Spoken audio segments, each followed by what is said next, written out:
오늘 우리에게 주시는 하나님의 말씀은 신약성경 마태복음 22장 11절부터 14절까지의 말씀입니다. 주님의 말씀 제가 대독해서 읽도록 하겠습니다.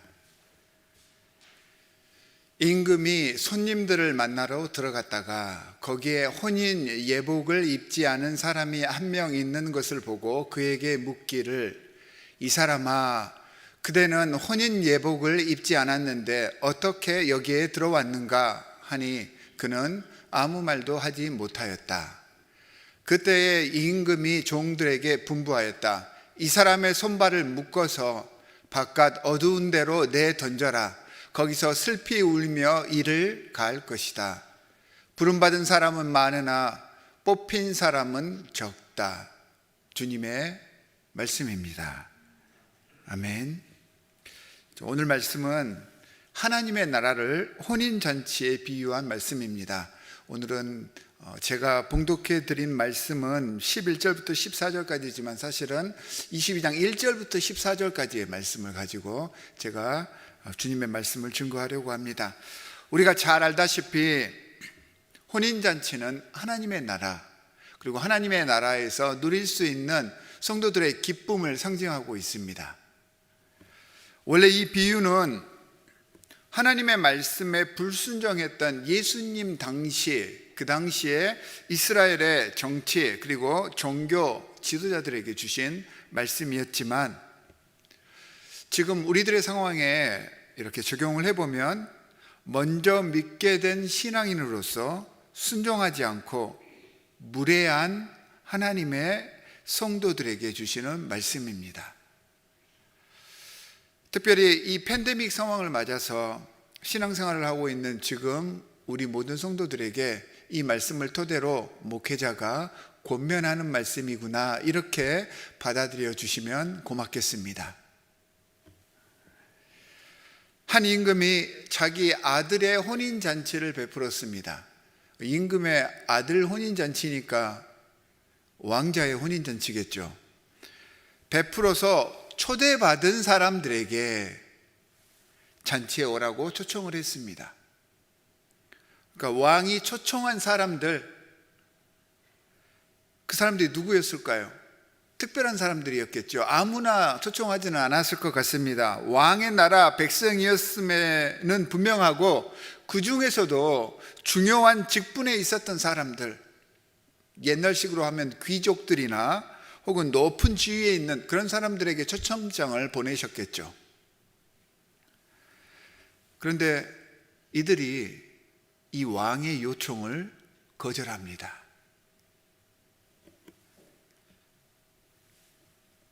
마태복음 22장 1절부터 5절 말씀을 보면 그들은 초청의 말을 들은 척도 하지 않았던 것 같습니다.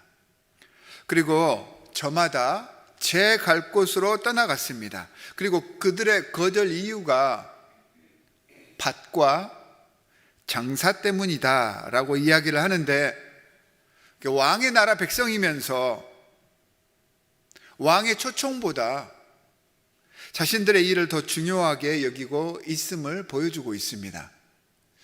이게 아무것도 아닌 일인 것 같은데 매우 심각한 일이죠, 사실은.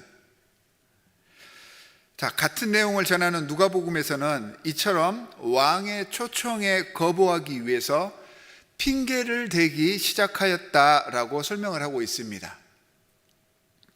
저 밭을 샀는데 그래서 돌봐야 합니다. 그렇기 때문에 저는 갈 수 없습니다. 제가 소를 샀는데 이 소가 일을 잘하는지 한번 시험해 봐야 합니다. 그래서 못 가겠습니다. 저 장가 들어야 되는데 나 그래서 못 가겠습니다 라고 지금 변명하고 있습니다. 왕이 통치하던 시대의 왕은요, 그 왕이라고 하는, 그 통치자라고 하는 것은 지금 우리가 생각하는 대통령과는 또 다릅니다. 왕은 말 그대로 모든 사람들을 통치하는 사람들입니다. 그러니까 그 왕이 이끌고 있는 모든 나라 사람들을 왕을 어버이로 생각하고 스승으로 생각하고 자신의 주인이라고 생각을 하는 것이죠. 왕이 곧 국가였고 왕이 바로 모든 것인 그러한 시대였습니다. 그런데 오늘 말씀 속에서 왕의 신하들은 왕이 이런 존재인데 왕을 왕으로서 대하고 있지 않습니다. 왕의 통치와 나라를 이끌어가는 정책을 따르지 않겠다는 것입니다. 여러분, 왕의, 그러니까 아들의 혼인잔치라고 하면 그건 전 국가의 행사였을 거 아닙니까? 그 나라에서 가장 중요한 행사 중에 하나였을 건데 그 행사에 참석하고 이 행사를 이끌라라고 하는 그 말을 듣지 않은 것입니다. 거기서 그치는 것이 아니라 초청장을 보낸 사람들을 잡아서 모욕하고 죽이기까지 하였다라고 6절 말씀에서는 이야기를 하고 있습니다. 그러니까 제가 말씀드린 그 내용이 이해가 되시죠? 이들의 본심이 여기에 나와 있는 것입니다. 그러니까 그들은 단순히 왕의 초청을 받아들이는 것이 아니라 마음속으로는 반역할 생각을 하고 있었다는 것입니다. 이 말씀을 통해서 예수님께서는 그 당시 이스라엘 백성들과 종교 지도자들의 그 불순종한 상황을 빗대서 경고의 말씀으로 주셨던 그 말씀입니다. 초대교회 상황에서 유대인들과 종교 지도자들은 이 크리스찬들을 핍박하며 예수 그리스도의 이름으로 예배하고 모이며 교제하는 것 그 자체를 하지 못하게 했습니다. 못하게 하기 위해서 폭력을 사용하기도 하고 심지어는 죽이기까지 하면서 그렇게 못하게 했습니다. 그리고 기독교에 대해서 거짓 소문을 퍼뜨렸죠. 그래서 기독교인들이 그 주위에 있는 다른 사람들과 접촉조차 못하게끔 그렇게 악한 일들을 행하였습니다. 당시 왕의 신하들, 당시 유대인들, 그리고 서기관과 바리새인들과 같은 종교 지도자들에게 가장 우선이 되었던 것은 하나님을 경배하고 하나님께서 나를 사랑하시는 그 일이 너무 감격스러워서 하나님께 예의를 지켜드리는 진정한 마음으로 제사를 드리는 것이 아니고요, 자신들의 의의를 세우기에 바빴습니다. 자신들의 생각을 주장하고 자신들의 목을 곧게 세우는 것, 이게 그 당시 사람들, 그 당시 신앙인들의 목표였습니다. 최우선적인 일이었습니다. 자신 개인의 이익과 사업을 위해서 왕으로 대변되는, 왕의 모든 사역으로 대변되는 이 혼인잔치, 이 나라의 일을 외면하고 있었던 것입니다. 이들은 조금 크게 생각해서 보면 자신의 이익을 위해서는 나라도 팔아먹을 사람들입니다. 나만 편하고 내가 높아지고 내가 이익을 취하는데 문제가 없으면 언제든지 그 나라를 팔아먹고 그리고 자신의 조국 버릴 수 있는 사람입니다. 현대 신앙인들로 이것을 바꿔보면 내가 지금 살아가는데 별 문제가 없으면 이 하나님과의 관계, 그리고 신앙 공동체에서 일어나는 모든 사역은 뒷전으로 둘 수 있고 때로는 내 이익을 위해서 악용할 수도 있다라는 말입니다. 이런 상황, 이런 사람들, 이런 신앙인들에게 예수님께서는 비유의 말씀을 통하여서 경고하고 있습니다. 왕 앞에서 핑계만 늘어놓는 이 신하들의 모습, 여러분 왠지 익숙하지 않습니까? 제 모습 속에 그 모습이 그대로 들어있습니다. 우리 신앙인들의 자화상, 현대의 자화상이 이 신하들의 모습이 아니었나 생각을 해볼 수 있을 것 같습니다.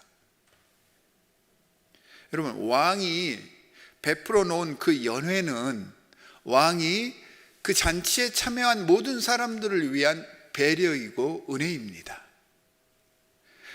아들의 혼인잔치에 정말로 많은 사람들이 와주기를 바랬고, 자신을 사랑하고 자신을 따르고 자신을 왕으로 인정한 사람들과 함께 기쁨을 공유하고 또한 귀한 교제를 나누고 싶어서 이 연회를 베푼 거 아닙니까? 여러분, 왕의 잔치였으니까, 그것도 왕자의 결혼식이었으니까 그 음식이 얼마나 좋은 것이었겠습니까? 당대 최고의 음식들이 나왔겠죠. 그리고 서비스도 그 시대 최고의 서비스가 베풀어졌을 것입니다. 그런데 지금 신하들이 자신의 이익과 자신의 사업을 위해 그 눈앞에 있는 그 이익에 몰두해서 이 잔치에 참여를 하지 않은 것입니다. 근데 한번 생각을 해보십시오. 이 얼마나 어리석습니까? 왕의 연회에 참석한다는 그 자체만으로도 사실은 모든 사업과 앞으로 할 모든 정책에 있어서 얼마나 큰 어드밴티지가 주어지겠습니까? 여러분들 혹시 사업하시는 분들 이렇게 사무실에 가면 간혹 유명한 정치인들 혹은 대통령과 함께 사진을 찍어 놓은 그 사진 걸어 놓습니까? 안 걸어 놓습니까? 걸어 놓죠. 왜냐하면 이게 나는 그런 사람입니다 하는 것들을 다른 사람들에게 보여주는 증거물이 되기 때문입니다. 왕의 잔치에 참여했다는 것 자체만으로도 모든 사람들에게 자신을 어필할 수 있는, 그래서 엄청난 혜택을 누리며 자신을 성장시키고 자신을 높일 수 있는 기회가 되는 것입니다. 그런데 지금 신하들이 자신의 눈앞의 이익만을 생각해서 이 모든 것들을 다 거부해 버렸습니다. 눈앞의 것들을 챙기기 위해서 이런저런 핑계를 대고 그 자리를 외면했습니다. 핑계를 현대인의 아주 심각한 병이라고들 이야기합니다. 건강이 좋지 않습니다. 머리가 좋지 않아서요. 저는 너무 어립니다. 저는 너무 나이가 먹었습니다. 저는 재수가 지지리도 없습니다. 하는 일마다 왜 그런지 모르겠습니다. 머피의 법칙이 나에게만 적용되는 것 같습니다. 운이 한 번도 따라주질 않았습니다. 핑계병의 증상에서 나오는 말들입니다. 핑계를 대기 시작했다는 것은 자신의 잘못을 인식해서 수치심 혹은 부끄러움을 느끼기 시작했다는 것입니다. 핑계를 대는 사람들은 그래서 포장을 잘하기 때문에 겉으로 보기에는 아주 그럴싸한 모습을 가지고 있죠.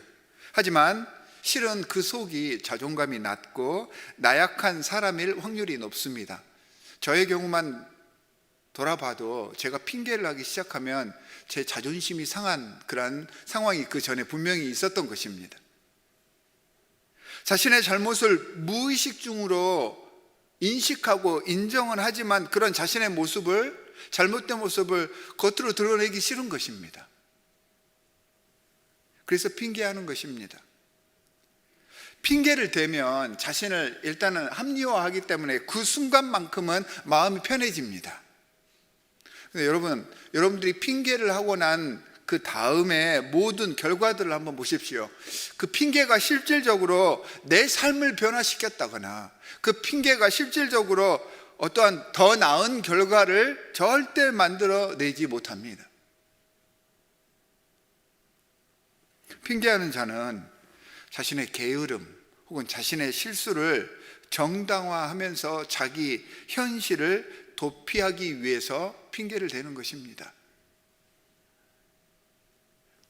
내가 갖지 못할 이유, 하지 않은 이유, 할 수 없는 이유, 그리고 그렇지 않은 이유, 이런 등의 핑계가 많을수록 내 삶 속에 실패가 늘어가는 것입니다.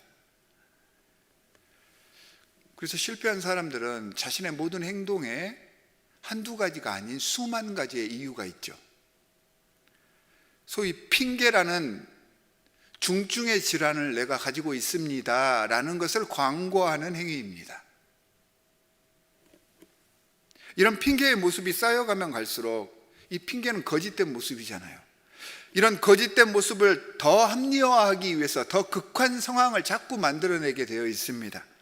거짓이 거짓을 계속해서 생산해내듯이 자신의 잘못을 포장하기 위해서 폭력과 위선과 이기심으로 자신을 겹겹이 둘러싸게 되고요, 자신을 자꾸 포장하게 되어 있습니다.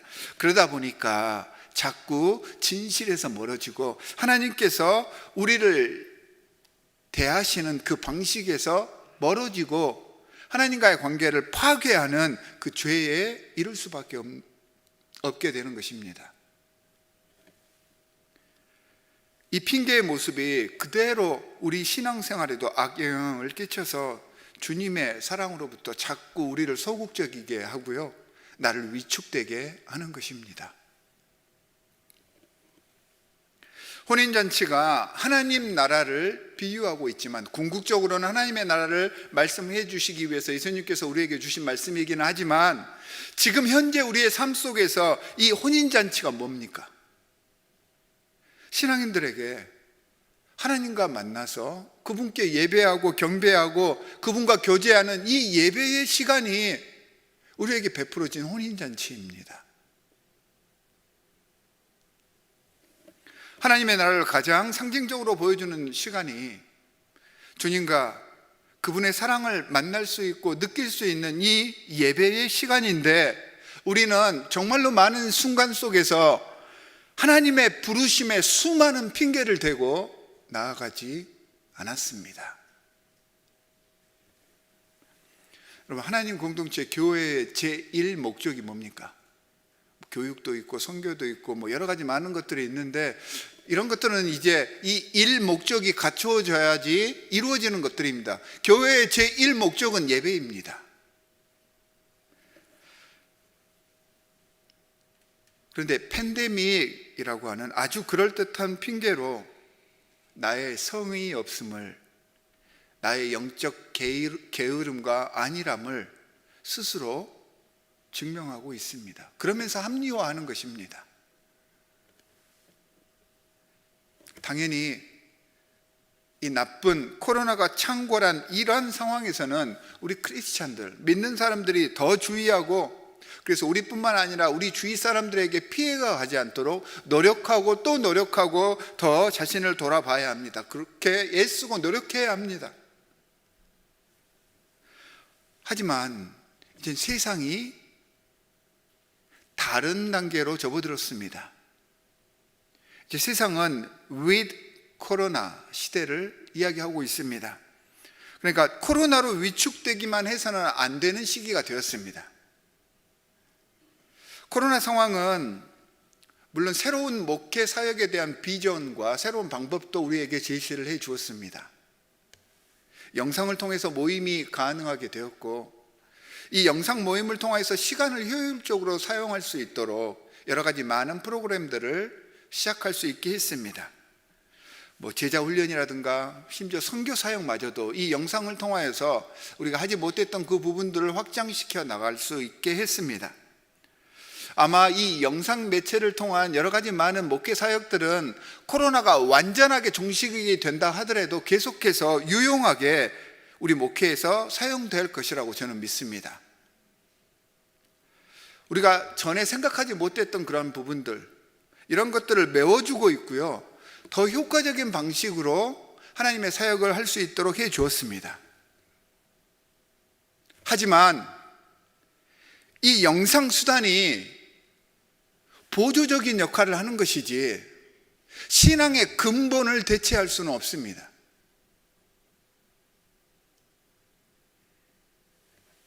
이런 영상 수단이 주님과의 진심 어린 1대1 관계의 핑계거리가 되게 해서는 안 된다는 말입니다. 여러분 한번 생각을 해 보십시오. 혼인잔치에 참여한다, 참석한다라고 하는 것은 그 잔치가 벌어진 정해진 시간과 장소를 공유하며 함께 교제하고 관계한다라는 것을 의미합니다. 시간과 장소에 대한 배려와 책임이 반드시 요구가 됩니다. 그 시간을 비워두어야 하고요. 그 공간에 나아갈 정성이 필요한 것입니다. 여러분, 예배에 여러 가지 많은 형식이 있는데 이 모든 형식들이 이루어지기 위해서는 정해진 시간과 공간에 대한 투자가 반드시 있어야 되죠. 구약시대에 안식일을 지키기 위해서 제사를 드리기 위해서 안식일을 제정했지 않습니까? 그리고 시간을 정해놓고 하나님의 백성들은 제물을 준비하고 제사를 드리기 위한 몸과 마음을 준비를 했었습니다. 그리고 거리의 제약을 극복하면서 하나님의 성전에 올라갔습니다. 예배자들은 하나님께서 창조주이심을 인정하고 그분의 사랑과 은혜에 감격해서 감사를 올려드리면서 자신의 시간과 자신의 공간을 함께 헌신했던 것입니다. 그러니까 예배에는 이게 반드시 들어가야 된다는 것이죠. 제사와 예배가 드려지기 위해서 정해놓은 모든 절차들은 예배자들의 이 공간과 시간에 대해 자원하는 헌신이 그 기초로 깔려 있는 것입니다. 그래서 예배 시간을 정해놓는 것입니다. 1부는 8시 반, 2부는 11시. 그리고 하나님의 성전에 수고하며 불편을 감수하면서 나아가는 것이고, 이것이 예배자들이 자신이 경배드리는 하나님께 대한 가장 순수한 그리고 1차적인 태도로 여겨지는 것입니다. 이게 합해졌을 때 예배가 이루어집니다. 그런데 예배드리는 이 모든 과정에서 우리는 정성 어린 순종보다 핑계를 더 만들어 냅니다. 여러분, 우리 1부와 2부 예배 시간, 성전 안에 잔치에 참여하지 않는 분들의 자리가 더 많습니다. 한번 좌우를 둘러보시기 바랍니다. 사실 우리가 코로나 이전에 이렇게 자리가 비어 있을 적이 없었잖아요. 다 이해해서 그래도 시간만이라도 작정하여 예배를 드리는 실시간 온라인 예배자의 수를 다 합해도 예전에 우리 평상시에 예배를 드리던 3분의 2 수준이 안 됩니다.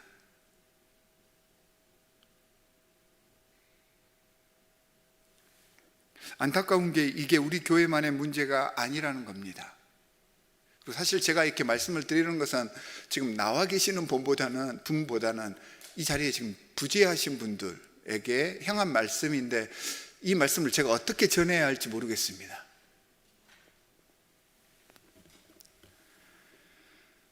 이런 우리 신앙인들의 모습이 바로 혼인잔치에 초청받았으나 돌아보지도 않고 자기 밭으로, 자기 일터로 가버리는 그 신하들의 모습과 뭐가 다릅니까? 이제는 이런 핑계나 자기 합리화가 점점 더 익숙해지자 교회나 신앙단체에 요구하는 게 있습니다. 뭐라고 하냐면 아예 예배를 이 간단한 방법, 이 간편한 형식으로 드리자라고 말하기까지 합니다. 앞으로는 미래에는 그런 시대가 온다고. 물론 그런 예배도 드려지겠죠. 하지만 중요한 것은 태도입니다. 실제로는 이런 영상 예배조차 잘 참석하지 않는 분들이 보통 그런 말들을 하세요. 그러니까 다 핑계인 거죠. 사랑하는 성도 여러분, 예배는 누군가가 제공해 줘서 하게 하는 게 아니잖아요. 내가 주님을 신뢰하고 그분의 사랑에 감사해서 자발적으로 나가 드리는, 그래서 피조물로서 창조물에 대한 예의이며 태도인 것입니다. 여러분, 이 마음이 없는 예배는 예배가 아닙니다. 로마서 1장 20절에서 이미 하나님께서는 거룩한 신성을 모든 상황 속에서 우리에게 알게 하셨다고 했습니다. 하나님의 살아계심은 이미 모든 창조물 속에서, 우리가 보는 모든 자연들, 우리가 보는 모든 관계들 속에서 이미 알게 하셨다고 했습니다. 그러므로 하나님께 향한, 특히 이 예배를 대하는 우리들의 태도에는 그 어떤 핑계도 용납되지 않는다라고 말씀하십니다.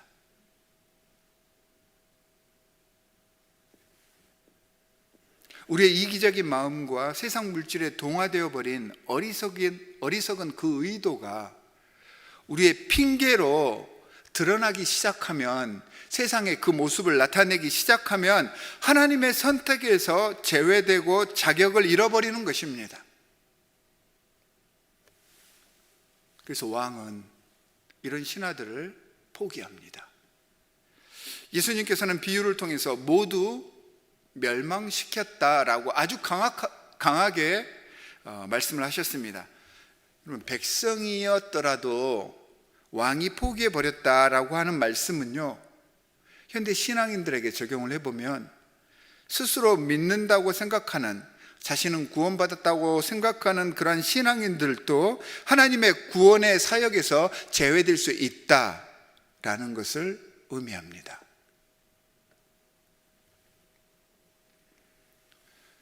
그래서 왕은 그의 모든 잔치를 이제 모든 이들에게 개방을 합니다. 유대인들뿐만 아니라 그를 왕으로 인정한 모든 이들에게 이 혼인잔치의 문이 열리게 되었습니다. 새로운 왕의 초대는 그래서 이제는 차별이 없어졌습니다. 죄인의 구분도 없습니다. 죄인이면 다 똑같은 죄인입니다. 계급의 구분도 없습니다. 높고 낮음, 직분의 구분 이런 거 전혀 없어졌습니다. 제사장과 레위인들뿐만 아니라 모든 사람들이 하나님께 제사 드리고 예배하는 주체가 되게 했던 것입니다. 예수님께서 십자가에서 돌아가시던 그 순간 제사장들만 들어갈 수 있었던 지성소의 휘장이 위에서 아래로 쫙 갈라졌다고 했습니다. 이제는 지금 여러분들이 제사장인 것입니다. 여러분들 스스로가 예배를 드리는 예배의 제사의 주체이십니다. 예배와 제사가 특별한 사람들의 전유물이 되지 않도록 하나님께서 만드셨습니다. 자, 그런데 오늘 본문에서는 이렇게 초청받은 자들 중에, 새롭게 초청받은 자들 중에 예복을 입고 오지 않은 사람이 있었다라고 이야기를 하고 있습니다. 지금 그 전에 있었던 신하들은 다 쫓겨나갔죠. 그리고 이제 새로 불러 들었는데 그 중에 한 사람이 예복을 입고 오지 않았다고 했습니다. 그러니까 고대 왕의 잔치에 참석할 때는 예복을 입고 들어가야 했습니다. 그게 이제 예법입니다.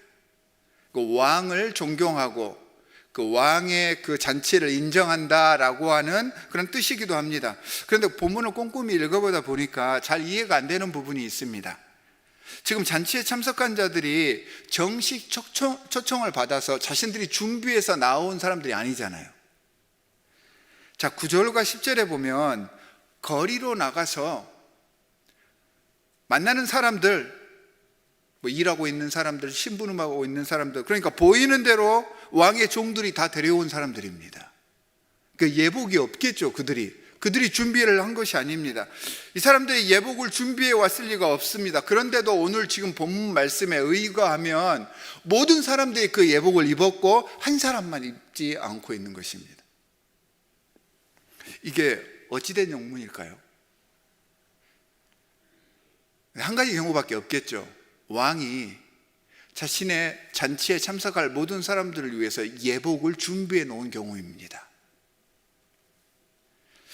실질적으로 성경에서도 왕이 예복을 준비해 둔 경우가 굉장히 많이 나옵니다. 대표적인 게 열왕기하 10장의 말씀에 보면 이스라엘 왕 예후가 예복 맡은 자들에게 이르러서 예복을 내다가 섬기는 자들에게 주라라고 이야기를 하고 있습니다. 그러니까 그 당시에는 왕이 예복을 준비해서 베풀었던 것입니다. 일반 사람들, 특히 평민들이 준비한 옷보다, 그 어떤 좋은 옷보다 왕이 준비한 예복이 가장 훌륭한 예복이겠죠.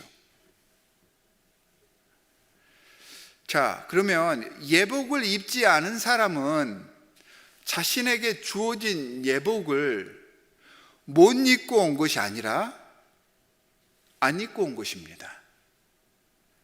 예복을 주어 입게 한 것은 그가 왕을 만날 때 아주 기본적인 예절을 지키고 그런 예법을 지키게 하기 위해서 왕이 따로 준비해서 준 것인데 그 사람이 일부러 안 입고 잔치에 참석한 것입니다. 그래서 문제가 된 것입니다. 왜 안 입었을까? 어떤 이유가 안 입고 나올 수 있는 상황일까? 한번 곰곰이 생각을 해봤는데 첫 번째는 귀찮아서였을 것 같습니다. 그러니까 자기가 입던 옷을 벗든지 아니면 그 위에 이 예복을 덧입어야 되는데 그게 불편하고 귀찮아서 입지 않았을 수도 있겠습니다. 또 하나는 자신이 입고 있던 옷이 자기는 워낙 페피라서 패션 피플이라고 하죠. 자기 옷이 더 좋다고 생각을 해서 그 예복을 입지 않았을 수도 있습니다. 그리고 자기 생각에 굳이 예복을 입어야 하는 그런 수고가 필요할까? 이런 생각에서 옷을 입지 않았을 수도 있겠습니다. 그러니까 여러 가지 모든 경우를 생각해 봐도 이 사람이 옷을 입지 않은 이유는 결국 왕의 명령과 왕의 의견을 무시해서입니다. 자신의 생각과 편의가 왕의 부탁과 왕이 만들어 놓은 그 예절보다 더 중요하다고 생각했기 때문에 예복을 입지 않은 것입니다. 여러분, 아무리 너그럽고 준비성 철저한 왕이라고 하더라도, 그 백성들을 사랑하는 왕이라고 하더라도, 백성들과 함께하기를 원하는 왕이었지만 왕 앞에서 무례한 백성은 원하지 않았던 것입니다. 왕 앞에서 왕보다 더 높아지려고 하는 자는 그래서 왕의 잔치에서 내쳐지는 게 당연한 것입니다. 왕의 예복은 왕을 만나기 위한 최소한의 배려이고 최소한의 예의라고 했습니다. 심지어 예복을 준비해서 제공을 해 주었잖아요. 근데 그걸 입는 것마저도 불편하게 생각하고 무의미하게 취급했다는 그러한 이야기입니다. 자, 그렇다면 그 당시의 예복은 현대 우리 신앙생활에서는 어떻게 적용을 해볼 수 있을까요? 주일 예배일 수도 있고 성경 말씀일 수도 있고 모든 기도를 하려고 하는 그 마음이 될 수도 있겠네요. 그러니까 예배에 나아가며 말씀을 묵상하고 배우기에 힘쓰며 기도를 위해서 시간과 내 간절한 마음을 드러내는 우리의 모든 그 노력들, 이게 예복을 입는 행위가 되는 것입니다. 주일 예배 교회에서 제공해 준 거잖아요. 여러분들이 세팅해가지고 직접 나온 거 아니잖아요. 이제 팬데믹 기간이 마무리되며 우리 교회도 거의 대부분의 모든 예배가 정상적으로 시작이 되고 있습니다. 그러니까 성도 여러분들이 입을 예복이 준비되어 있는 것입니다. 하나님을 만나러 가기 위해서 입을 예복이 이 예식처럼 교회에 의하여서 만들어져 있습니다. 기도하며 말씀 읽고 봉사하며 교제할 그 예복이 지금 준비되었습니다. 옷을 입는 수고가 있어야 합니다. 수고와 노력과 불편함을 기쁨으로 감당할 수 있는 하나님의 백성들이 되시기를 바랍니다.